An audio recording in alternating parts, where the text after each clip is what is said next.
খাওয়ার শুরু এবং শেষে লবণ খাওয়া কি সুন্নাত আমল? এতে করে নাকি 360টি রোগ ভালো হয়, এটি কি সহি কথা? আমাদের এলাকায় প্রচলিত আছে খাওয়ার শেষে মিষ্টি খাওয়া সুন্নত। নবী করিম সাল্লাল্লাহু আলাইহি সাল্লাম যদি মিষ্টি খাওয়া সুন্নতি হয়, কি মিষ্টি খেতেন জানাবেন প্লিজ। প্রিয় ভাইয়েরা, আমাদের সমাজে একটা কথা প্রচলিত আছে, অনেক জায়গাতে আছে যে খাওয়ার শুরুতে তোমরা লবণ খাও, খাওয়ার শেষেও লবণ খাও, তাহলে এইটা তোমাদের জন্য অনেক রোগ বালাই থেকে মুক্ত করে দিবে। রোগ বালাই থেকে মুক্তির জন্য একটু লবণ মুখে দেওয়া, একটু লবণ শেষে দিয়ে খাওয়া, এটা হচ্ছে সুন্নত আমল, অনেক জায়গায় বলা হয়। আরও বড় হাদিস আছে, হযরত আলী রাদিয়াল্লাহু তাআলা আনহু থেকে হাদিস আছে, তিনি বলতেছেন, হযরত আলীকে নবীজি বলেন, হে আলী, তুমি খাওয়ার শুরু আর খাবার শেষে লবণ খাও, কেননা তুমি যদি এইটা খাও তাহলে এর মধ্যে আল্লাহ সালাসাতুম ওয়া সালাসিনা নাওআম মিনাল বালা, এর দ্বারা আল্লাহ রাব্বুল আলামিন 360টা 330টা তোমাদের জন্য রোগ ভালো করে দিবেন। এর মধ্যে কুষ্ঠ রোগ আছে, পাগলামির রোগ আছে, পেটের পীড়া আছে, এইগুলো সর্বনিম্ন আরো বড় বড় রোগ ভালো হয়ে যাবে। প্রিয় ভাইরা, এই হাদিসগুলাকে মুহাদ্দিসিনে কেরাম ব্যাখ্যা করেছেন। ব্যাখ্যা করার পরে আব্দুল্লাহ ইবনে আহমদ ইবনে আমের তার সূত্রে হাদিস যে বর্ণনা, মুহাদ্দিসিনে কেরাম বলেন উনি আহলে বাইতের নামে অজস্র মিথ্যা বানোয়াট কথা বলেছেন। তার বর্ণিত এই সকল হাদিস মাতরুক, পরিত্যাজ্য। এই কথা নবী করিম সাল্লাল্লাহু আলাইহি ওয়াসাল্লামের কথা নয়। এবং মানবিক দৃষ্টিভঙ্গিতেও কিন্তু এটা মনে হয় নবী করিম সাল্লাল্লাহু আলাইহি ওয়াসাল্লাম কোনো অলিক কথা বলেন নাই। সামান্য এক লবণ খাবেন খাওয়ার শুরুতে আর শেষে, এর দ্বারা আপনার 330টা রোগ ভালো হবে। তার সর্বনিম্নটা কুষ্ঠ রোগী। দেশে অনেক কুষ্ঠ রোগী আছে, ধবল, সাদা চামড়া, এরা যদি খাবার শুরুতে আর শেষে খায়, রোগ তো ভালো হয়ে যাওয়ার কথা, আজ পর্যন্ত ভালো হলো না, ব্যাপার কি? তাহলে তার কোনো ওষুধই লাগার কথা নয়। নবী করিম সাল্লাল্লাহু আলাইহি ওয়াসাল্লাম এরকম করে উল্টাপাল্টা কথা বলার লোক নয়, কারণ ওয়ামা ইয়ানতিকু আনিল হাওয়া ইন হুয়া ইল্লা ওয়াহয়ু ইউহা। নবীজির জিহ্বা নড়ে না, আল্লাহ না নড়ালে।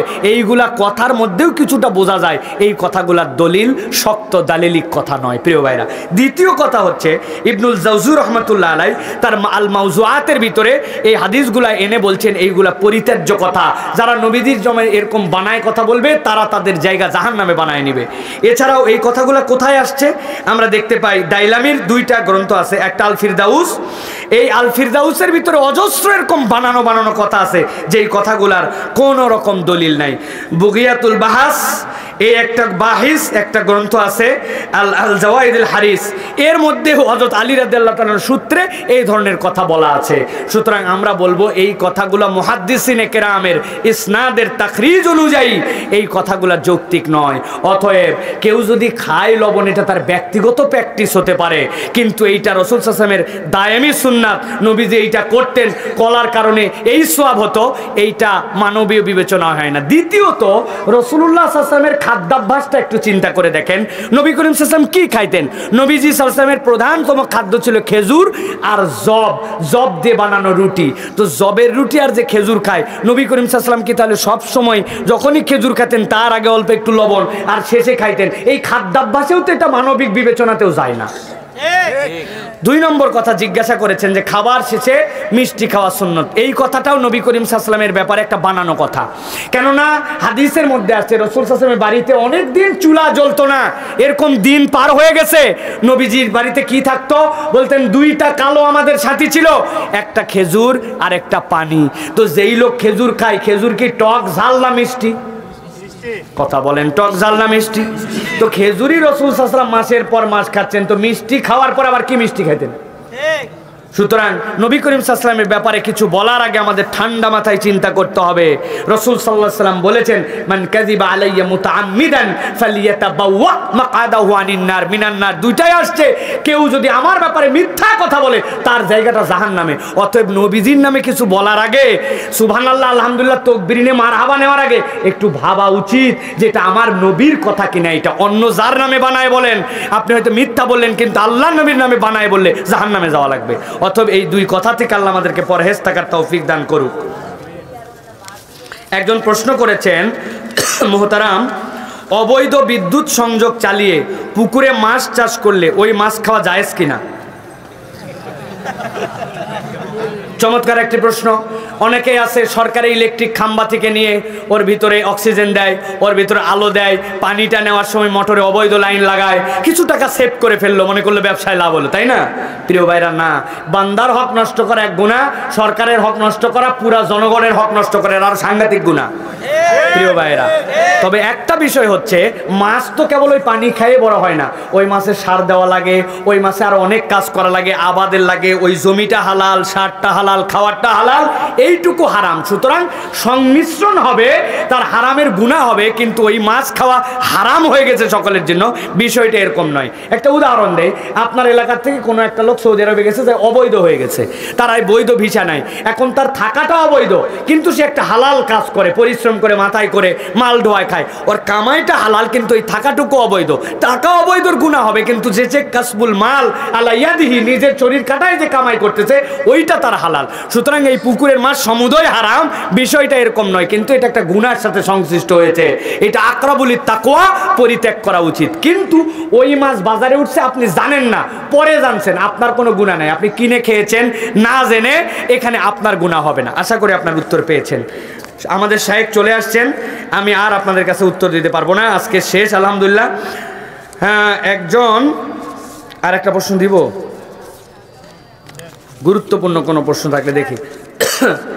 আরেকটা প্রশ্ন আসছে ভাই, 1-2 মিনিট। হ্যাঁ, আসসালামু আলাইকুম শেখ, আমাদের অনেক দিনী ভাই বোন আছেন যারা জেনারেল লাইন থেকে হিদায়াত প্রাপ্ত। আমরা যখন ইসলাম সম্পর্কে গভীর জানতে চাই, তখন আমাদের মাযহাব নিয়ে একটা সমস্যা আসে, যে কোনো মাযহাব মেনে চলবো। এখন আমরা কি কোনো মাযহাবেই সীমাবদ্ধ থাকব, নাকি ফতোয়া আমরা আমাদের কিয়াস অনুযায়ী আমল করব? প্রিয় ভাই এবং প্রিয় বোন, খুব গুরুত্বপূর্ণ জিজ্ঞাসা। অনেকে জেনারেল লাইন, অনেকেই ব্যাকগ্রাউন্ডে তারা একদম ফাউন্ডেশন থেকে মাদ্রাসায় পড়েন নাই, কিন্তু পরবর্তীতে দ্বীনের রাস্তায় আসছেন। এখন আসার পরে চিন্তা করছেন যে আমি একজন মুস্তাহেদ হয়ে গেছি, কিতাবাদি কিছু পড়ে আমি মুস্তাহেদ, আমি মুফতি, আমি কায়েস হয়ে গেছি, আমি এখন কিয়াস করতে পারি। বিষয় দ্বীনটা এত সহজ নয় প্রিয় ভাইয়েরা। দ্বীনের যে মাযহাব, মাযহাব কোনো আলাদা ধর্মের নাম নয়, মাযহাব কোরআন সুন্নাহর বাহিরে কিছু নয়, এটা হচ্ছে ফিকহ। ফিকহটা কি? যে একটা মাসালার ক্ষেত্রে ইস্তেমবাত করার ক্ষেত্রে সরাসরি কোরআনের মধ্যে নস নাই, হাদিসের মধ্যে নস নাই, এখন ওই মাসলাটা ইস্তেমবাত করে জনগণকে সমাধান দিতে হবে, তখন ফকিরা গবেষণা করে যে উত্তর দেন, ওইটাই হচ্ছে ফিকহ। ওইখান থেকে একটা মাযহাব আসছে। মাযহাব কিভাবে হলো? School of thought. একটা ইমাম আজম আবু হানিফা রাহমাতুল্লাহ একটা মতামত দিয়েছেন, ওইটা স্কুল অফ থট হিসাবে ইমাম আজমের মাযহাব হয়েছে। ইমাম আজমের মাযহাব মানে এরকম নয় যে সেটা কোরআনেও নাই, হাদিসেও নাই, বিষয়টা এরকম নয়। ছোট্ট একটা উদাহরণ দেই, একদম ছোট্ট উদাহরণ। আমরা ব্যাংকে টাকা রাখি না ভাই? নবী করিম সাল্লাল্লাহু আলাইহি সাল্লাম, কোন সাহাবী, তাবেঈরা ব্যাংকে টাকা রাখছিলেন? কোরআন সুন্নায় ব্যাংকে টাকা রাখা যাবে বা যাবে না, এরকম কোন বর্ণনা আছে ভাই? আছে? এরকম কোনো বর্ণনা নাই। এখন আপনি ব্যাংকে টাকা রাখার ফতোয়া করতে বের করবেন, আপনাকে তখন এই কোরআন সুন্নাহ রিসার্চ করে আপনাকে একটা ইস্তেহাদের উপরে আসতে হবে। আপনি এখন এই মাইক দিয়ে ওয়াজ করতেছেন, নবী করিম সাল্লাল্লাহু আলাইহি ওয়াসাল্লামের সময় মাইকও ছিল না, কারেন্টও ছিল না। এখন কেউ যদি জিজ্ঞাসা করে ফতোয়ার দিক দিয়ে যে মাইকে ওয়াজ করা জায়েজ না না জায়েজ, এটা তো কোরআনেও বলা নাই, হাদিসেও বলা নাই, এটা একটা আসবাব। এখন আপনাকে তখন ইস্তেহাদ কিয়াস করে কোরআন সুন্নাহ থেকে বের করতে হবে, এইটার নাম হচ্ছে ফিকহ।